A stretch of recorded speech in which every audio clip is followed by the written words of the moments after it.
اسم ایران که میاد دل من میلرزه، خاک پر عشق وطن به عالمی میارزه. من یه ایرانیم و خون رستم دارم، خوب و بی پایانم، ناب و بی تکرارم.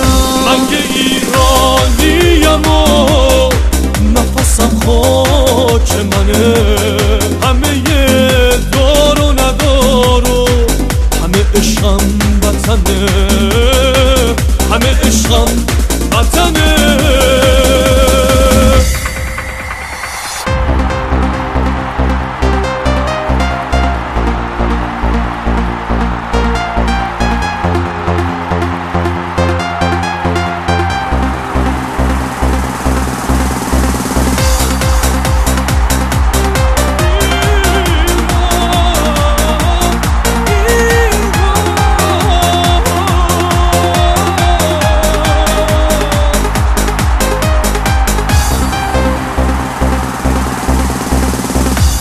توپ گرد و چمن سبز، باز یه افتخار تازه. من یه ایران